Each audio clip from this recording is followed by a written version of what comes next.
Hi there. So we have now looked in Ableton Live and Pro Tools how to do audio routing when we are thinking about sidechaining, parallel processing, and doing bus mixes. So in this episode we will look into Logic Pro X and do things over there. So let's get going with Logic. Alright, so in Logic Pro X, audio routing is basically done similarly as in others, and here you have the same options to do kind of inner tracks, channel buses, insert sends, sidechain processing, parallel processing, and submixing as well, or kind of a bus processing. So let's start by opening a mixer, as that is maybe the easiest way to start with.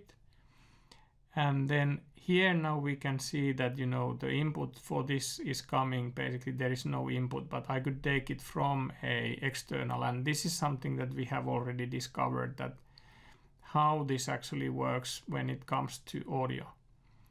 And then the audio can be routed to stereo out, but it can also be routed to a bus or an output directly. And we have also looked on how to send the audio out from the DAW and from the Logic. So now we will actually focus on internal as mentioned before. So if I would create a another audio track and I say no input, and I just create one and audio 2.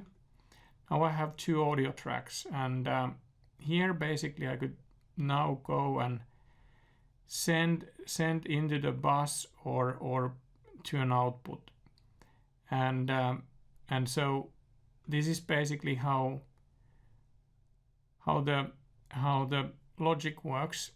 So now if I would like to send these both channels into an effect channel or a bus, so I could go just over here and say that send it to bus number 1. And then that becomes the auxiliary channel 1. And that I can also, of course, rename if I would like to use a reverb. So I then say that, okay, this is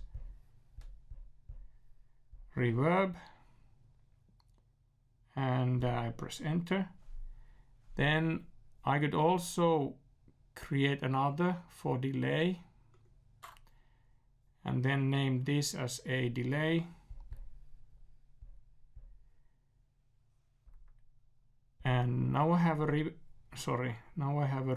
and delay.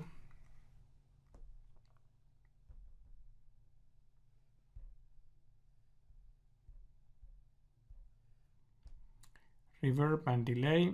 Then of course I would like to add here a reverb effect.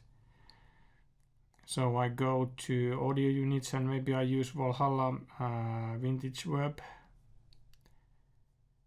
And I have it, when I use it in a bus, I have it as 100% wet. Then the same thing I could go and do for a, delay.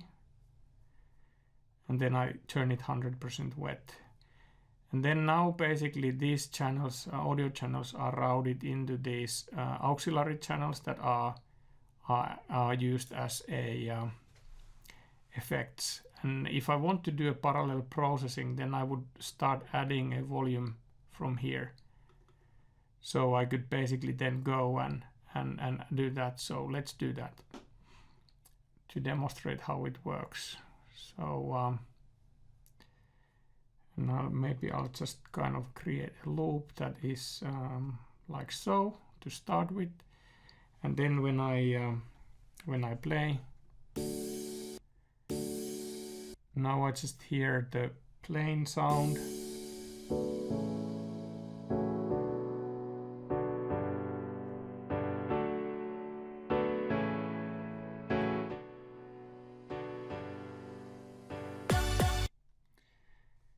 Now I hear the plane sound, but then if I start to add a parallel processing into it, so then I start to basically hear the delay, or if I want to send it to a reverb or delay, then depending on where do I want to send it. But if I want to send it to now to reverb, for example, this audio, so I just start playing and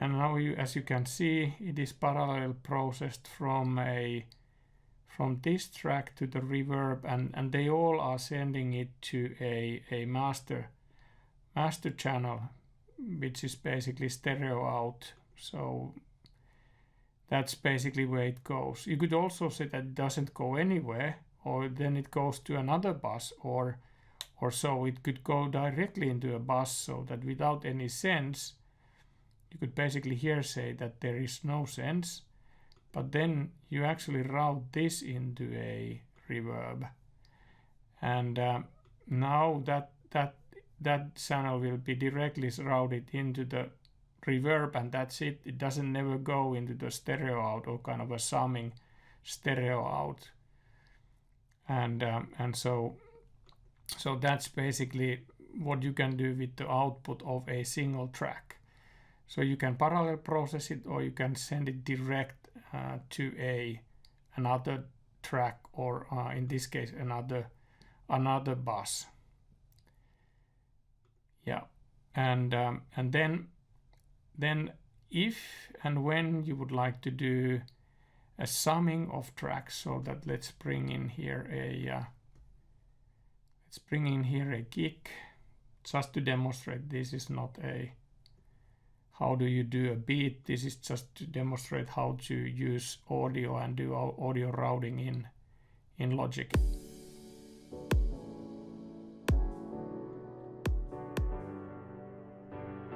So now basically all these channels go directly to the stereo out. But then if you would like to add an effect for both of these tracks that we just added, you basically can go and select them both. And in Logic you have also, when you right click, you have basically an ability to create a summing track.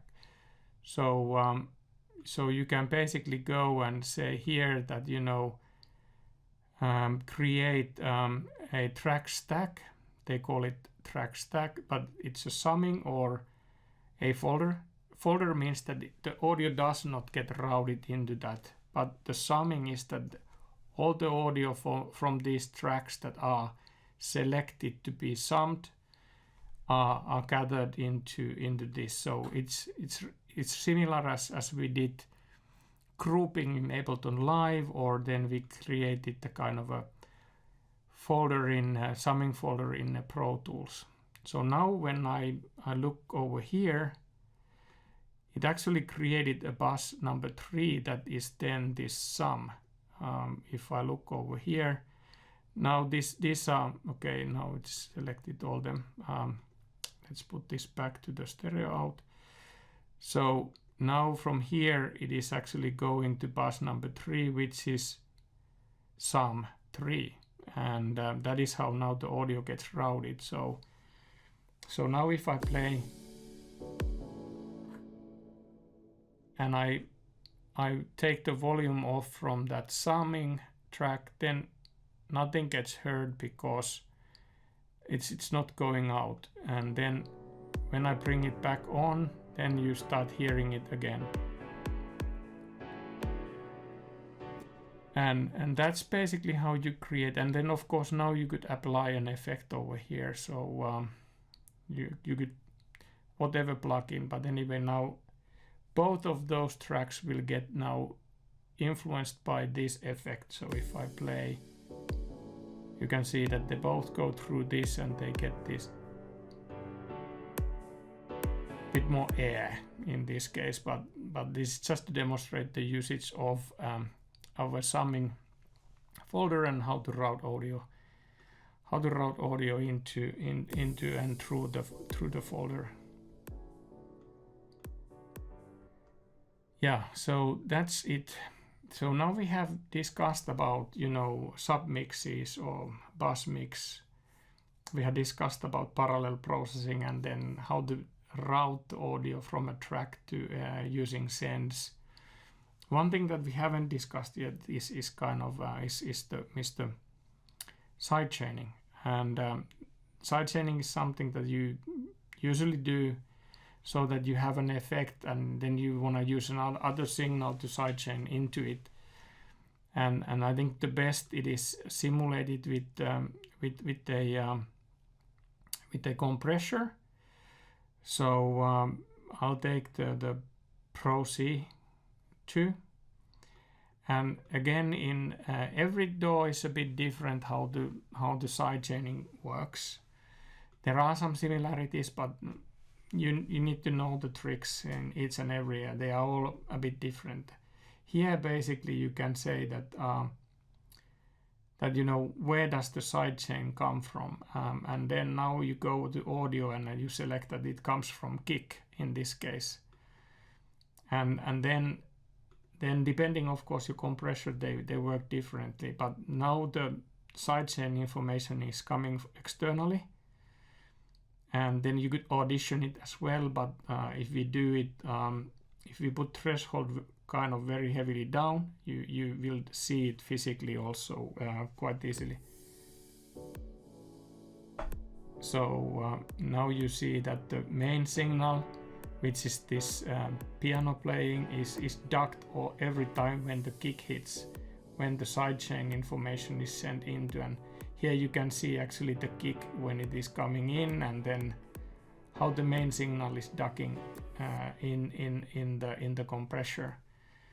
Sidechaining is quite often, very often used with compressors, but then also with gates and also with other effects. If you want to influence like vocoder, for example, if you want to influence the main audio flow with a sidechain audio, and specifically an effect with the sidechain audio to blend them in or whatnot.